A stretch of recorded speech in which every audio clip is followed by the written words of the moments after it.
Right. இது கர்த்தாவே இந்த 77வது சங்கீதத்தின் மூலமாக எங்களோட பேசும், எங்களை உயிர்ப்பியும் வழிநடத்தும் பலப்படுத்தும் இயேசு கிறிஸ்து மூலம் ஜெபிக்கிறேன் ஜீவன் உள்ள தகப்பனே. இந்த ஊழியம் செய்தவர்களெல்லாம் எப்படி செஞ்சாங்கன்னா, அந்த நன்மைகளை செய்தார்கள், தான தர்மங்கள் செய்தார்கள், சீர்திருத்தங்கள் செய்தார்கள், மூடத்தனத்தை நீக்கினார்கள். இது ஒரு ஊழியத்தின் சாயல் தானே தவிர அது ஊழியத்தின் முழுமை அல்ல. அது எப்படி சொல்லுவோம்னா, இப்போ யாருக்காவது தான தர்மம் பண்ணால் அது நல்லதானே நம்ம காணப்படும். ஆனால் இப்போ ஒரு ஸ்கூல் ஆரம்பிக்கிறாங்க, பைபிளில் எங்கேயுமே பேதுரு போய் ஒரு ஸ்கூல் ஆரம்பிக்கவோ ஹாஸ்பிட்டல் ஆரம்பிக்கவோலாம் செய்யலை. ஆனால் ஸ்கூல் அவசியம், ஆனால் ஸ்கூல் தான் மெயின் கிடையாது.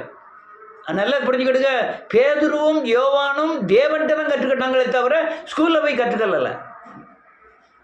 பவுலே ஒரு இடத்துல எழுதுறாரு, நான் மனுஷன்கிட்ட கற்றதும் இல்லை மனுஷன்கிட்ட பெற்றதும் இல்லை அப்படின்னு சொல்றாரு. ஆனால் இந்த இந்தியாவில் ஸ்கூல் அவசியம். ஆனால் அந்த ஸ்கூல் அமைத்தார்கள், அடுத்தால எல்லாரும் போய் பால்மா வாங்கி சாப்பிட்டாங்க. அதில் அநேக உபத்திரங்களின் மத்தியில் ஸ்கூல்லாம் நடத்தப்பட்டது. ரொம்ப ஸ்கூலை திறந்ததே அலலியா கிறிஸ்தவர்கள் தான். ஒரே ஒருத்தன் இந்தியாவில் பள்ளிக்கூடத்தை கொண்டு வந்தது கிறிஸ்தவன் தான் யாராவது ஒரு ஆள் சொல்ல கேட்டிருக்கீங்களா? அரசியல்வாதி கொண்டாடுதான் சொல்லுறாங்களே தவிர, ஏன்னா அது நிற்காது. எது நிற்காது? இந்த தான தர்மம், சீர்திருத்தம், அந்த அலலியா பரிசுத்த, நம்ம வெளியே பரிசுத்த தன்மை, இதெல்லாம் கந்தையும் அழுக்கம் போல இருக்கிறது. உலக ஞானங்கள் இங்கே உள்ள நிற்காது. அதனால தான் நிற்கலை. இப்போ என்ன நடக்குன்னா, நல்ல ஜபம், உபவாசம், போதனை, ஏகப்பட்ட போதனைகள். நான் யூடியூப்பில் பார்க்க ஏகப்பட்ட பேர் போதிக்கிறார்கள். ஆனால் பிராக்டிக்கல், அதாவது நடைமுறைப்படுத்தி அதை போதிக்கக்கூடிய தன்மை இல்லை. குறிப்பிட்ட அளவுக்கு வந்த பிறகு உங்களுக்கு ஆவிக்குரிய அறிவு வேண்டும். உங்கள் ஜபம் கேட்கப்படும், ஆனால் கேட்கப்படாது. என்ன முட்டாள்தனமாக சொல்கிறேன்னா, சில அந்த நீ உபவாசம் இருப்பீங்க, ஜெபம் பண்ணுவீங்க, வேதத்தை வாசிப்பீங்க, தேவனை சார்ந்திருக்க மாதிரி இருக்கும். ஆனால் உங்கள் காரியம் எதுவுமே நடக்காது. காரணம் என்னன்னா, நன்றியோடு கூட துதிக்கிறேன். காரணம் என்னன்னா, தேவனுடைய அந்த அந்த அதுக்கப்புறம் உள்ள பாடங்கள் தெரியல.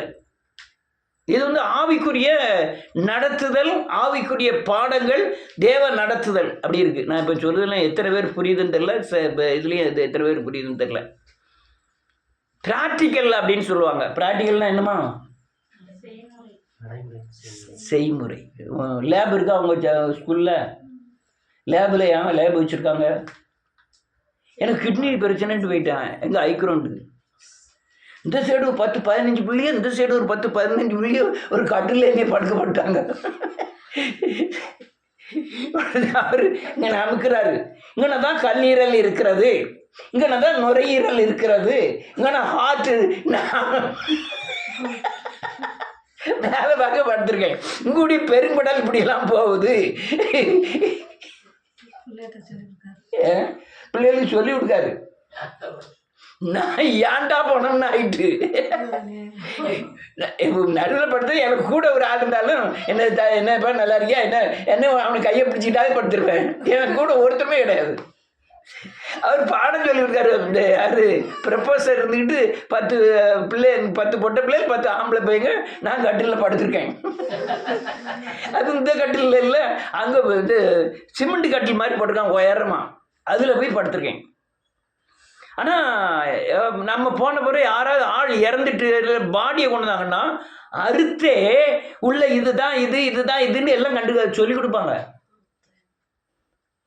சொல்லி கொடுத்தாலும் இந்த கிட்னியில் என்ன பிரச்சனை, ஏன் யூரியன் அதிகமாக போகுது, அது எப்படி இருக்குன்னு அப்போ தான் பார்ப்பான். இவன் இந்த புஸ்தகத்தில் பார்த்துருப்பான் படத்தை. அன்னைக்கு அங்கே உள்ள அறுத்து காமிக்கும் போது தான் ஓஹோ கிட்னின்னா அப்படி தான் இருக்குமான்னு அவன் படிப்பான். அல்லேலூயா. செய்முறைகள், இந்த செய்முறைகள் இல்லாததுனால வழிநடத்துதல், சரியான வழிநடத்துதல் இல்லாமல், அதாவது தன் வாழ்க்கையில் சத்தியத்தை அனுபவித்து போதிக்காததுனால அநேகர் குறிப்பிட்ட ஓட்டம் ஓடின பிறகு அதுக்கப்புறம் நின்றுதாங்க. இப்போ இந்த 2 பையனை குறித்து சொன்னேன். ஒரு பாஸ்டர்கிட்ட போய் இப்படி நான் சொன்னோம்னு சொல்லுவான், அது என்ன இப்படி சொல்லுதான் முட்டாள், யார லூஸ் பாஸ்டர்னு போட்டுருவான்.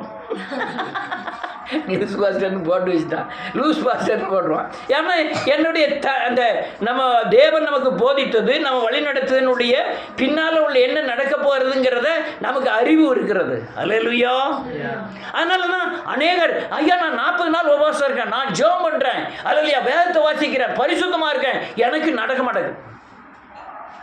அல்லேலூயா. நீங்கள் அடுத்தால அந்த காரியம் நடக்குன்னா புது பலன் பெறணும். நான் இப்போ போதிக்கிறோம்னா என் வாழ்க்கையில் ஒரு வசனத்தை நடைமுறைப்படுத்தி அதுக்கு கரையம் கட்டி காயப்பட்டு போதிக்கிறேன். இன்னைக்கு காலையில் சொன்னேன், அநேகர் இதில் கூட கொஞ்சம் கழிஞ்சு போவாங்க போல் இருக்கேன் அப்படின்னு. நிற்க முடியாது, ஒரு அடுத்த படி வரும்போது நிற்க முடியாது. நீங்கள் கரெக்டாக ஓடிக்கிட்டே இருந்தீங்கன்னா நிற்கலாம். ஆனால் எங்கேயோ ஒரு ஆளை அல்லையா சத்தியத்தில் நடக்கக்கூடிய ஆளை அநேகரை வச்சிருக்கிறார் கர்த்தர். இந்த காரியத்தை ஒரு ஊழியனானவன் சபையை நடத்துகிறவன் இவன் லேபில் போய் அந்த குழாய்க்குள்ளே கூடப்பட்டு தீ எரிச்சு கேஸ் வந்து அந்த நிரூபிக்கப்பட்டு தான் அந்த சத்தியங்களை போதிக்கணும். வசனம் அவன் வாழ்க்கையில் சாராய் புளியப்பட்டு சத்தியமாய் வெளிப்படணும். தாவீதையா கருமிச்சார் புளியதை பார்த்துருக்கீங்களா? 2-3 கருமை நேர ஜட ஜட ஜடன்னு விடுவான். அடுத்தால என்ன தெரியுமா, மடித்து அடுத்தால ஒரு எலுமிச்சம்பழத்தையும் ஒரு இஞ்சி துண்டையும் வச்சு விடுவான். அப்புறம் அடுத்தால 4ஆக மடித்து உள்ளே விடுவான்.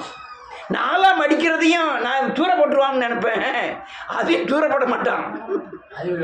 அதையும் ஒரு 4ஆக மடிச்சுட்டு 8ஆக மடித்து அமைக்கிட்டு உள்ளே விடுவான். பார்க்கணும், அதில் கொஞ்சம் தான் சாறு வரும், இருந்தாலும் புளிஞ்சு எடுத்துப்பான்.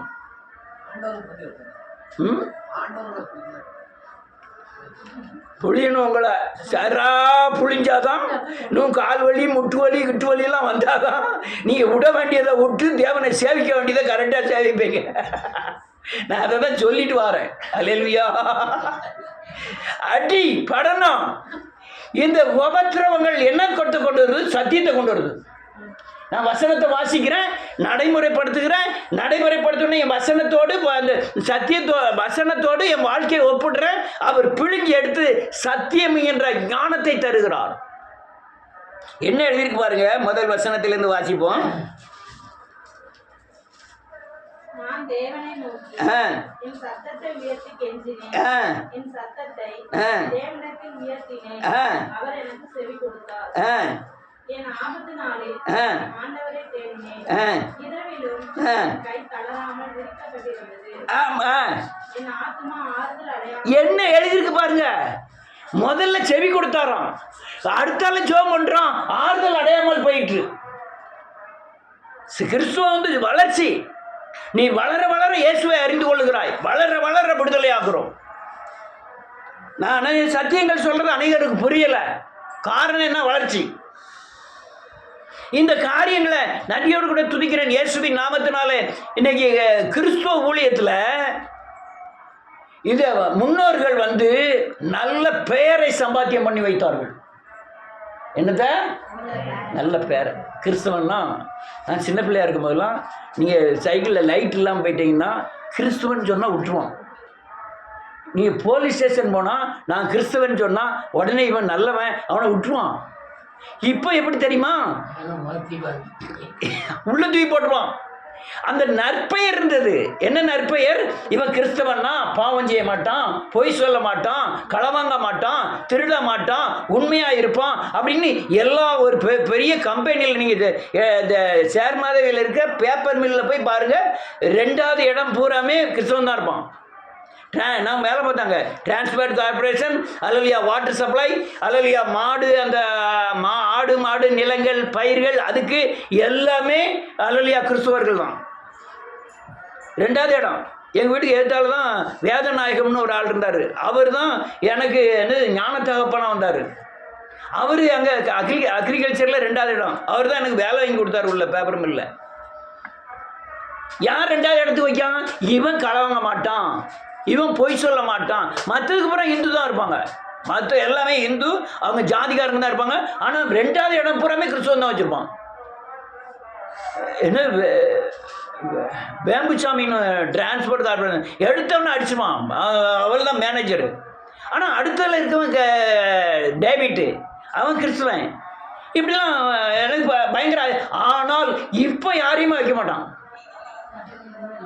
இந்த நற்பெயரை என்ன இது உலகத்தில் இருக்கிற நற்பெயரை அவங்க ஊழியம் செய்தது நற்பெயர்கள், சமுதாய சீர்திருத்தம், மூட நம்பிக்கை ஒழித்தல், படிப்பு ஞானங்கள், இதெல்லாம் எடுத்து கொடுத்துட்டு போனாங்க. யாரு முதல்ல ஊழியம் செய்தவர்கள்.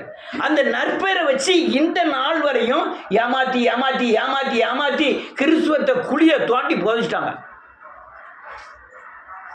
இப்போ சர்ச்சில் என்னாச்சு, யாருக்கும் ஜெபம் பண்ணுமே தெரியாது. வா கையில் வச்சிருக்க பைசாவை உள்ளே போட்டுட்டு போ. இந்த காணிக்கை கர்த்தருக்கா ஊழியக்காரனுக்கா? அல்லேலூயா. நல்ல கேளுங்க, இயேசுவின் நாமத்தினாலே இப்படி வந்ததுனால ஜபிக்கிறவர்களும் கூட, தேவனை நோக்கி கூப்பிடுகிறவர்களுக்கும் கூட, உபவாசம் இருக்கிறவர்களுக்கும் கூட ஜெபம் கேட்கப்படாமல் போயிருக்கு. அல்லேலூயா. ஏன்னா இந்த ஊழியக்காரன் கருமிச்சார் மிஷினுக்குள்ள போகல. விசுவாசிச்சு இவன் நடைமுறைப்படுத்தி கொண்டு போற காரியம் தான் செல்லுபடி ஆகும். நீ சாம்பார் வச்சிருக்கு, ஒரு தாளில் சாம்பார்னு எழுதி இவ்வளோ சோறை வச்சு சாப்பிடுன்னு கொடுத்தா எப்படி சாப்பிட? ஏட்டு சொரைக்கா கறிக்காவது நடைமுறைப்படுத்தணும். ஒவ்வொரு ஊழியக்காரனும் தன்னுடைய வாழ்க்கையில் வசனங்களை நிறைவேற்றி அதுக்கு கரையம் கட்டி அதுக்கு அவமான நிந்தைகளை ஏற்றுக்கொண்டு சத்தியத்தை வெளிப்படுத்தணும். வசனத்தை நடைமுறைப்படுத்தி சத்தியத்தை வெளிப்படுத்தணும். அப்படி செய்யலை. அதனால தான் இந்த காரியம் என்ன சொல்லலாம். 2வது வசனத்தில், ஆபத்து நாள் வந்தது, ஆண்டவரை நான் தேடினேன், இரவும் பகலும் என் கை தளராமல் விழிக்கப்பட்டிருந்தது, ஆனாலும் என் ஆத்துமா என்ன எழுதான பாருங்க. யார் இப்படி ஜெபம் பண்றப்போ? அப்படி நான் ஜெபம் பண்ணாலும் எனக்கு ஆறுதலே கிடையாது, விடுதலை இல்லை.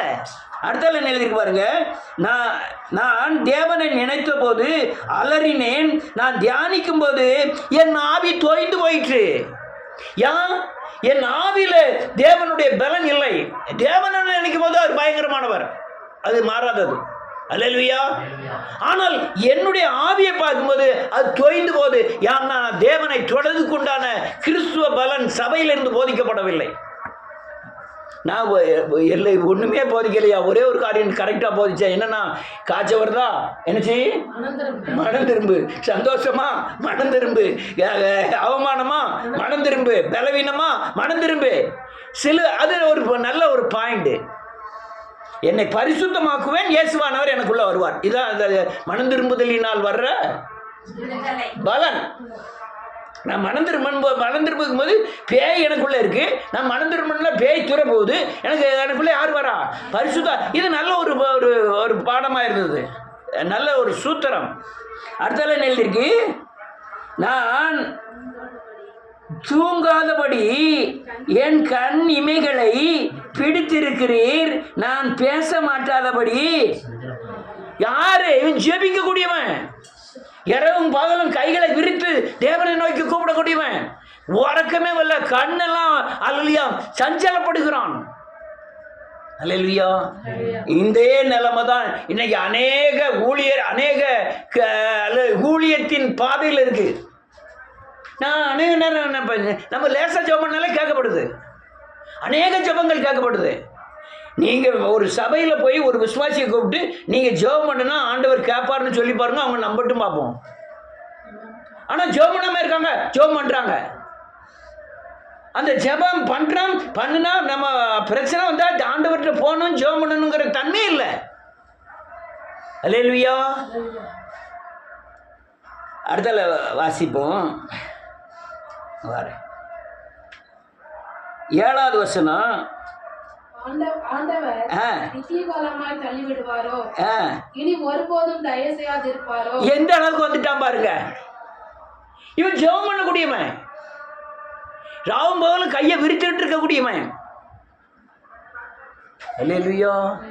அவன் சொல்லுதான், என்னை தள்ளி விடுவாரோ, என்ன ஆயிட்டு? ஜெபம் பண்ணி பார்த்துட்டு ஒன்றுமே என்ன செய்யல, கிடைக்கல. தேவன் இருக்கிறாருங்கிற உணர்வு இருந்தால் தான் நீங்கள் ஜெபமே பண்ண முடியும். ஜெபம் கேட்கிறாருங்கிற உணர்வு இருந்தால் தான் நீங்கள் ஜெபம் பண்ண முடியும். இப்போ நம்ம சபையில் பண்ணுற ஜெபம் மாதிரி எங்கேயாவது பண்ண கிடையாது. ஆனால் சடங்காச்சாரத்துக்கு RCCIல பண்ணுறாங்க. எங்க இப்படி காலம் ஜெபம், சாயங்கால ஜெபம், அது கண்டினியூவா வருஷக்கணக்கில். அடுத்தால வேலைக்கிழமை ஜெபம், இல்லை புதன்கிழமை ஜெபம், இப்போ ஜெபக்கிழமை வர ஆரம்பிச்சிருக்கு. வெள்ளிக்கிழமை ஜெபம், ஞாயிற்றுக்கிழமை ஜெபம், ஒரே ஜெபம் தான். ஊடையில் வேற வீட்டு ஜெபங்கள் வேற, ஊடையில் எங்கேயாவது வீட்டுக்கு ஜெபம் பண்ண சொன்னால் அது வேற ஜெபங்கள். ஒரு சபையில் யாருக்குமே ஜெபம் பண்ண முடியாது. இப்போ இவ்வளோ கொண்டு விட்டா ஒரு மைக்கு கொடுத்து ஜெபம் பண்ண சொன்னால் அழகாக ஜெபம் பண்ணுவான். இன்னும் கொஞ்ச நாள் கழிச்சு தீமதி ஜெபம் பண்ணுவான், டப் டப்னு ஜெபம் பண்ணுவானா இல்லையா? யாரோ ஒரு ஆள் ஜெபம் பண்ணும்போது தான் அடேங்கப்பா அந்த சர்ச்சில் சின்ன பிள்ளை கூட ஜெபம் பண்ணுது. பேபியா? அங்கே 2 பேர் ஜெபம் பண்ணுவார்கள். ஒன்று அப்பனே அப்பனே, இன்னொன்று எங்கள் மாமியார். பாரு அவர் யாரு, நம்ம யாரு, ஜான் பீட்டரு, நம்ம சரி அதெல்லாம் இருக்கட்டும். ஜெபம் நீ எதுக்கு போறீங்க? ஜெபம் என்னது? தேவனோட உங்களுக்கு பேசவே தெரியலன்னா என்ன எதுக்கு சர்ச்சு? எனக்கு தேவனோடு பேசணும். எனக்கு பாட்டு படிக்கிறத விட, நான் வசனத்தை கேட்கறத விட, நான் அல்லேலூயா கை தட்டுவதை விட, ஆராதிப்பதை விட எனக்கு என்ன தேவை? தேவனோடு என்ன செய்யணும்? என் கஷ்ட நஷ்டங்களை பேசணும். இவன் அல்லேலூயா இவன் என்ன சொல்லலாம் பாருங்க. அப்படி பேசக்கூடியவன், ஆண்டவரே நித்திய காலமா என்னை தள்ளிவிடுவரோ, இனி ஒருபோதும் தயை செய்யாதிருப்பீரோ. அதுவும் ஒரு படி மேலே போறான். அவருடைய கிருபை முற்றிலும் அற்று போயிற்றோ, வாக்குத்தத்தமானது தலைமுறை தலைமுறைக்கும். அப்பா, இது என்ன விசுவாசம்? ஜெபிக்கிறவன் மேலே எழுதியிருக்கிற காரியம் யாருமே செய்யறதில்ல நம்மள. ஆனாலும் அந்த அப்படி பண்ணக்கூடியவனுடைய நிலைமையை தாங்க எழுதியிருக்கு. அடுத்தால என்ன எழுதிருக்கு? 9வது வசனம், தேவன் இரக்கம் செய்ய மறந்தாரோ, ஆமென், நமது உருக்கமான இரக்கங்களை அவர் இரக்கம் இல்லாம போயிட்டாரோ. எத்தனை நேரம் நமக்கே ஏற்படும். ஜெபம் பண்ணதே கேட்க மாட்டேங்க. ஆண்டவரே இருக்கிற உங்களுக்கு கண்ணு இருக்கா, கால் இருக்கா, காது இருக்கா, மூக்கு இருக்கா? நம்ம எப்போ அவ்வளோ அப்படி ஜெபம் பண்ணுவோம் தெரியுமா? ஜெபமே பண்ணாமல் இருந்துட்டு 2 சவுக்கு கொண்டு வந்து நல்ல பாவம் செஞ்சு வரும் சவுக்கை கொண்டு வந்து அடிப்பார் முதுகில் டான் டீம்னு அடித்த உடனே ஓடி போய் மணங்கால் போட்டு காது இருக்கா, கண்ணு இருக்கா, மூக்கு இருக்கா, யாரும் கேட்க மாட்டேங்காரு. இல்லையா? அவர் அழகா சொன்னாரு, நான் கூப்பிடும்போது நீ என்ன செய்யல, நீ கூப்பிடும்போது நானும் கேட்க மாட்டேன். நீ கூப்பிடும்போது நான் கூப்பிடும்போது நீ கேட்கவே இல்லையே. அந்த நிலைமை தாங்க. அல்லேலூயா. நன்மை பரலோக ராஜ்யம் கொண்டு போகாது. நன்மை அவசியம். தான தர்மம் பரலோக ராஜ்யம் கொண்டு போவாது. ஆனால் தான தர்மம் அவசியம். பைபிள் கிளாஸ் எல்லாம் அதெல்லாம் வேஸ்ட்டு. என் பார்வைக்கு பைபிள் கிளாஸ்லாம் வேஸ்ட்டு. பைபிள் கிளாஸை விட நீங்கள் தேவன்கிட்ட ஒவ்வொரு நாளும் சத்தியத்தை கைக்கொள்வதற்கு பிரயாசப்படும் போது ஆவியானவர் போதிக்கிற அந்த பைபிள் கிளாஸ் வேணும். நீ அந்த பழைய ஏற்பாடெல்லாம் எடுக்கிறதுக்கு நேரம் இல்லை. அந்த அல்லேலூயா எலியா பைபிள் கிளாஸ் நடத்துகிறான். நீ புதிய ஏற்பாடு பார்க்கும்போது பள்ளிக்கூடமே இல்லை. ஒரே ஒரு 16வது அதிகாரம்னு நினைக்கிறேன். பவுல் ஒரு பள்ளிக்கூடத்தில் தான் போய் 16 19 நினைக்கிறேன். அதில் பாடசாலையிலேருந்து வித்யாசாலைன்னு எழுதியிருக்கோம். அதில் ஜெபக்கூட்டம் நடத்துகிறான். பள்ளிக்கூடம் தான் நடத்தலை. அல்லேலூயா. இப்போ நான் என்ன சொல்கிறேன்னா, நான் இப்படி போயிச்சிருக்கேன். ஒருவேளை என் காலத்துக்கு அப்புறம் நான் போயிச்சது நிற்கும். இவன் இப்போ நிச்சயா இருக்கல்ல, இப்படி கம்பு பண்ணிட்டு போவா பாட்டியா. அவ பேத்திட்டு சொல்லுவா, அங்கே ஒரு தாத்தா இருந்தார், அவர் நல்ல சத்தியத்தை சொல்லி கொடுத்தாரு, அந்த பலத்தில் தான் நான் இன்னும் இருக்கேன் அப்படின்பா. இந்த பலம் நான் கொடுத்ததில்லை, ஆவியானவர் அந்த பலத்தை வளர்த்துருவாரு. நான் விதைக்க விளைய செய்கிறவர் தேவன். நான் விதைக்க விளைய செய்கிறவர் தேவன். அந்த நேரத்தில் ஞாபகம் வரும். ஆனால் நான் இவ்வளோ கூப்பிட்டு வந்து நல்ல ட்ரெஸ் கொடுத்து, சாப்பாடு கொடுத்து, நல்ல சாக்லேட் கொடுத்து, கேக்கு கொடுத்து வச்சுருந்தோம்னு சொல்லுவோம். 10 வருஷம் கழிச்சு அதெல்லாம் ட்ரெஸ் எல்லாம் இருக்கும்.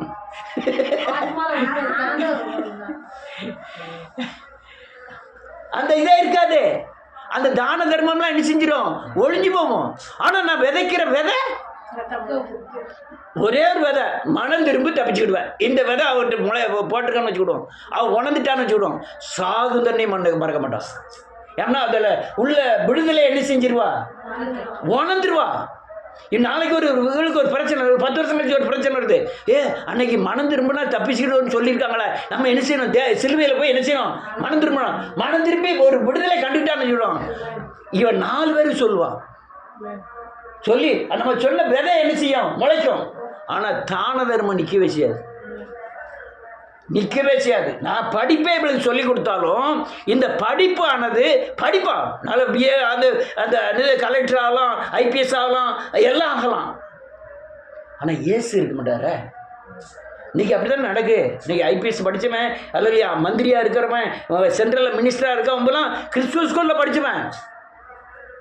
ஆனால் அது அவங்களுக்கு இந்த கிறிஸ்துவ ஸ்கூலில் படித்த தேவன் மூலமாக தான் பெற்றுக்கொள்ளங்கிற அறிவு கிடையாது. அவன் தான தர்மம் பண்ணால் நான் படிச்சுக்கிட்டேன். அல்லேலூயா. இதெல்லாம் அடுத்த லைனுக்கு நான் வேகமாக முடிக்கிறேன். அப்பொழுது நான் இது என் பலவீனம், ஆனாலும் உன்னதமானவருடைய வலது கரத்தில் உள்ள ரகசியங்களை நினைவு கூறுவேன். இவன் என்ன சொல்ல பாருங்க, நான் ஜெபம் பண்ணினேன், ஆனால் தேவன் மேலே இருக்கிற விசுவாசம் போயிட்டு அதனால் நான் தேவனை மறுதளித்தேன். அவர் மறந்தாரோ என்ன, கிருபையை உணராமல் போயிட்டாரோ என்ன, என் ஜெபம் கேட்கப்படலை என்ன, கதறினேன் வச்சேன். இதெல்லாம் எனக்கு இருக்கிற பலவீனம். என்னது என்ன பலவீனம்னா, தேவன் மகத்துவம் உள்ளவர்ங்கிறத புரிந்து கொள்ளக்கூடிய அறிவு எனக்கு இல்லாமல் போயிட்டு, அதனால தான் அவரை மறுதளிக்கிற மாதிரி என்ன செஞ்சிட்டேன், பேசிட்டேன் அப்படின்னு இவன் சொல்றான். ஆண்டவரே, இது என்னுடைய பலவீனம். என்ன பலவீனம்? சரீர பலவீனம் இல்லை, ஆத்மா ஆவிக்குரிய பலவீனம். ஆவிக்குரிய அறிவு குறையா, தேவனை குறித்துதான அறிவு குறையா. அதே மாதிரி போதகன் சரியானபடி அவன் நடைமுறைப்படுத்தாமல் போதிக்கிற எந்த ஆலோசனையும் நிற்காது. நீங்கள் வாழ்க்கையில் ஒரு காரியத்தை நடைமுறைப்படுத்தி அதுக்கு கரையம் கட்டி அதுக்கு அழுது பட்டினியாக கடந்து அவமானப்பட்டு நிந்திக்கப்பட்டு அவன் அனுபவித்து கொண்டு வருகிற சத்தியங்கள் தான் ஒரு மனுஷனுடைய வாழ்க்கைக்குள்ள அந்த சத்தியம் பிரவேசித்து அவனை உணரச் செய்து அவன் தேவனை பார்க்க செய்து அவனை விடுவிக்கும். இல்லைன்னா நடைமுறைப்படுத்தாத அல்லது உருவாக்கப்படாத அல்லது தேவனால் போதிக்கப்படாத எந்த காரியமும் விடுவிக்காது. அல்லேலூயா. இப்போ என்ன ஆயிட்டு, இதெல்லாம் எனக்கு பலவீனம்யா. எது பலவீனம்? நான் மறுதளிச்சோம்ல, அது பூரா என்னது, பலவீனம். இந்த 6, 7, 8 வசனங்களில் மறுதளிச்ச பொதுவாக பூராமே என்னுடைய பலவீனம். என்ன சொல்றான், இது என் பலவீனம், ஆனாலும்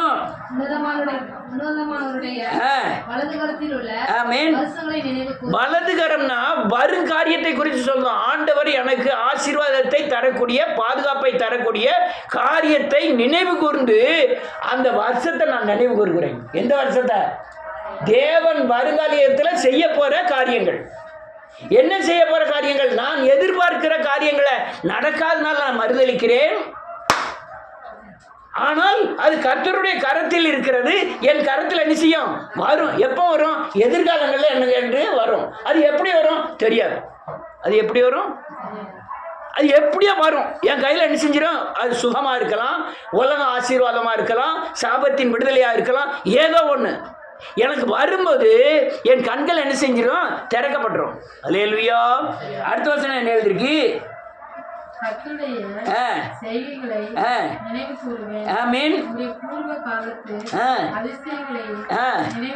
இப்ப இவனுக்கு ஒரு அறிவு வருது. நான் ஜெபம் பண்ணினேன், உபவாசம் இருந்தேன், கதறினேன், ராத்திரி முழுக்க கண்ணீர் விட்டேன், அல்லேலூயா, கதறினேன், கேட்கப்படலை, அதனால தேவனை மறுதலிச்சேன். இப்போ இவனுக்கு ஒரு அறிவு வருது. என்ன அறிவுன்னா, நான் இதை பலவீனப்படுவதற்கு முன்பாக, இந்த ஜெபிக்கிறதுக்கு முன்பாக அநேக நன்மைகளை எனக்கு என்ன செஞ்சிருக்காரு. அதை என்ன செய்வேன்? நினைவு கூறுவேன். நினைவு கூறுதுன்னு நினைச்சது நன்றி சொல்லுவது. ஒவ்வொரு காரியத்துக்கும் என்ன செய்யணும்? நன்றி சொல்லணும். அவன் என்ன சொல்றான்? நான் கர்த்தருடைய செயல்களை நினைவு கூறுவேன், பூர்வ காலத்து. இவன் செயல்களை மட்டுமல்ல, அதிசயமான காரியங்களை என்ன செய்வேன்?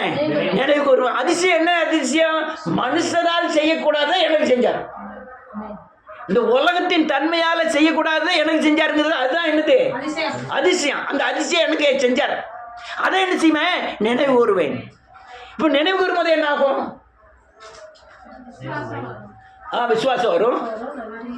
தேவனை சார்ந்து கொள்ளக்கூடிய பலன் அதிகமாக வரும். இன்னும் தேவனை மகிமைப்படுத்தக்கூடிய காரியங்கள் வரும். அல்லேலூயா. அப்போ நீங்க பலவீனப்படும் போது நீங்க என்ன செய்யணும்? சொல்லுங்க. நன்மைகளை என்ன செய்யணும்? நினைவு கூறணும். அதிசயங்களை என்ன செய்யணும்? நினைவு கூறணும். நன்றி சொல்லணும். ஆண்டவரே, இந்த காரியங்களுக்காய் நன்றி, இந்த காரியங்களுக்காய் நன்றி.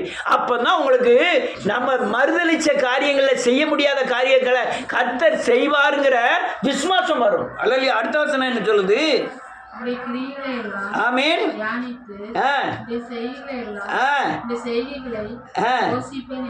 என்ன எழுதியிருக்கா பாருங்க.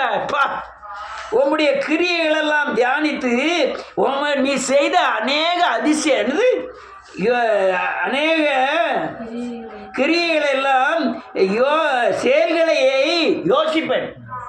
கிரியைகளை செயல்கள் எல்லாம் அது எப்படி நடந்தது? காற்றையும் காண மாட்டீர்கள், மழையும் காண மாட்டீர்கள், பள்ளத்தாக்கு நிரம்பும் அப்படின்னு சொன்னேன். எப்படி நடந்தது? எங்கள் வீட்டில் செய்த அநேக நன்மைகளை உணர்ந்துக்கும் போது தான் எதிர்காலத்தில் உள்ள காரியங்களுக்கு நமக்கு பலனே உண்டாகுது. ஹல்லேலூயா. நமக்கு அதான் பலன் உண்டாகுது. நடந்து வந்த பாதைகளை திரும்பி பார்க்கும்போது தேவன் இல்லைன்னா மறிச்சே போயிருப்போம். நான் அநேக நேரம் செவியை தான் நினைப்பேன். அந்த வீட்டில் ஆண்டவர் இல்லைன்னா இருந்திருக்கவே முடியாது. வாழ்க்கை சோழி முடிஞ்சிருக்கோம். ஆண்டவர் இருக்க போய் தான். இப்போ அவளுக்கு வெளிப்புறமாக தெரியுது. வெளிப்புறமாக தெரியாத அநேகருடைய வாழ்க்கையில் ஆண்டவர் இல்லைன்னா அவ்வளோதான். சோபியா வீட்டில் ஆண்டவர் இல்லைன்னா, அடுத்தால யார்? ஜான் வெஸ்லி வீட்டில் ஆண்டவர் இல்லைன்னா, நான் ஸ்டெபி என்ன நினைக்கிறேன், ஏன்னா எங்கள் வீட்டில் ஆண்டவர் இல்லைன்னா நாம் எல்லாரும் காட்டிலும் நம்ம வீட்டில் தான் ஆண்டவர் அதிசயத்தை இல்லை.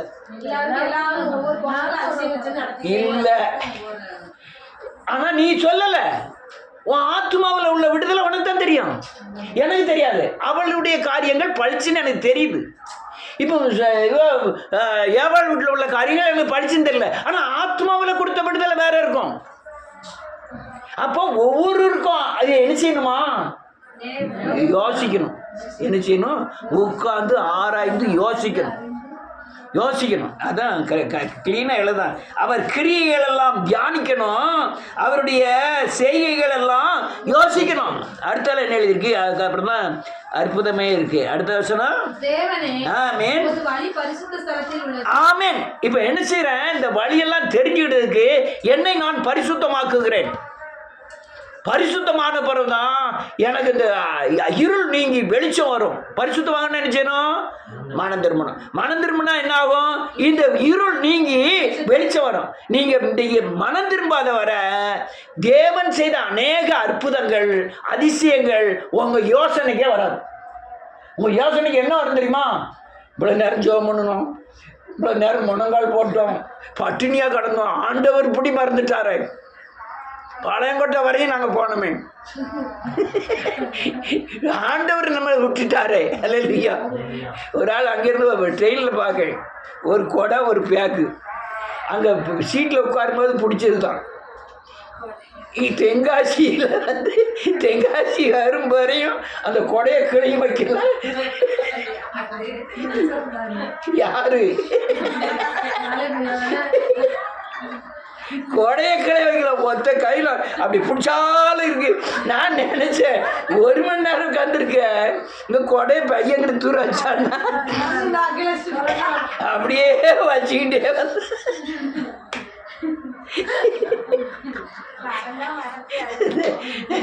இந்த குரங்குட்ட ஒரு பாம்பை கொண்டு போய் கொடுத்துருவாங்களாம். பாம்பை அப்படியே இந்த டக்குன்னு பிடிச்சோன்னா அந்த பாம்பு வந்து இப்படியே சுத்தும்ல, அந்த சுத்தை பார்த்துட்டு விட பேசியாதான் தலையை இந்த தலைக்குள்ளே இந்த நாக்கு உடையாமல் வெளியே நீட்டி நீட்டி உள்ளே வைக்கும். அதை பார்த்துட்டு பாம்பை கீழே விட வச்சேதான். அந்த பாம்பு எங்கே போனாலும் அந்த பாம்பை பிடிச்சிக்கிட்டே தான் ஓடுமா, அங்கே போய் கடைசியில் அது செத்து போயிருமா. செத்த பிறகு 4 நாள் கடி அந்த பாம்பை என்ன செய்யறதில்ல, விடுறதில்ல. எலும்பு இந்த சதையெல்லாம் விழுந்துடும். அப்பவும் கையில் புண்ணு வந்துடும். அப்பவும் விடாது. நீங்க மனம் திரும்பினாதான் தேவன் செய்த அநேக நன்மைகள் உங்க யாவத்துக்கே வரும். யான்னு கேட்டா, உங்க மனதை ஆளுகிறது இருள். இருளை நீக்க மனம் திரும்ப வேண்டும். மனம் திரும்பும்போது பரிசுத்த ஆவி வரும்போது தேவன் செய்த அநேக நன்மைகள், உங்க கிரியைகள், அதிசயங்கள் உங்க யோசனைக்கே வரும். அப்பதான் நீங்க பரிசுத்தமாகி அவரை என்ன செய்ய முடியும். அடுத்த இருக்கு, அவர் வழி பரிசுத்த ஸ்தலத்தில் உள்ளது, நம்முடைய தேவனை போல. இப்பதான் நினைக்காயா, எப்போ மனம் திரும்பினதான் அப்ப என்னை மறந்தீரோ, என்னை கைவிட்டீரோ. இப்ப சொல்லலாம், இப்ப அதே ஆசாராஜா சொல்லலாம், ஆண்டவரே நீர் தான் எப்படி பேட்ட தேவன், பெரிய தேவன். அடுத்தல இப்பதான் தெரியுது ஆத்தாளுக்கு. இப்பதான் சொல்லலாம், நீர் அதிசயங்களை செய்கிற தேவன் ஆண்டவரே. அல்லேலூயா. அப்ப என்ன செய்யணும், மனம் திரும்பி சொல்லு. அவர் செய்த அநேக நன்மைகளை, அதிசயங்களை, கிரியைகளை யோசித்து உணர்ந்து நன்றி சொல்லும் பொழுது தேவன் தன் இருதயத்திலும் பெரியவராயிருப்பார். நம்ம சாலமோனிலும் பெரியவராயிருப்பார். அவர் வல்லமையை விளங்க பண்ணுவார். அவர் வல்லமை என்ன செய்வாராம், விளங்க பண்ணுவார்.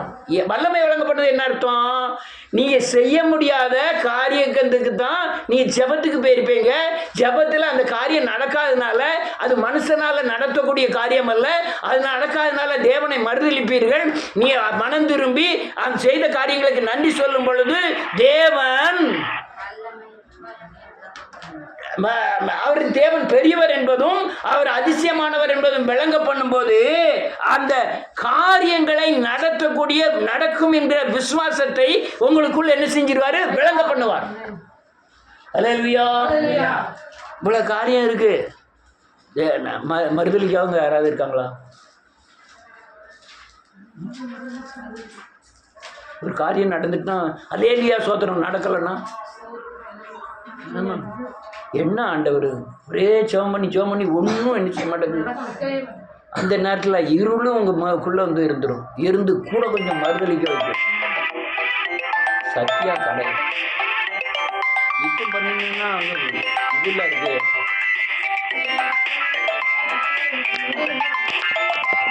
கர்த்தர் ஆசீர்வதிப்பாராங்க. அதனால் நான் சொல்லி முடிச்சிருக்கேன்.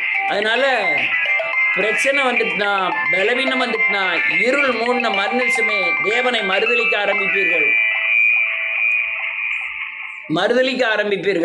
மறுதலிக்கும் பொழுது அல்லையா, அது பயங்கரமான பலவீனம்னு அவனே ஆசாராஜாவே சொல்கிறான். அந்த பலவீனம் வரும் பொழுது நீங்கள் பரிசுத்த ஸ்தலத்துமாய் உங்கள் இருதயம் மாறுவதற்கு மனம் திரும்பினா, அவருடைய செய்த அநேக நன்மைகளை, அவர் செய்த கிரியைகளை யோசித்து அதை ஆராய்ந்து நன்றி சொல்ல ஆரம்பிக்கும் போது மகத்துவமான காரியங்களை உங்களுக்கு செய்து தேவன் உடனே உங்களை விடுதலை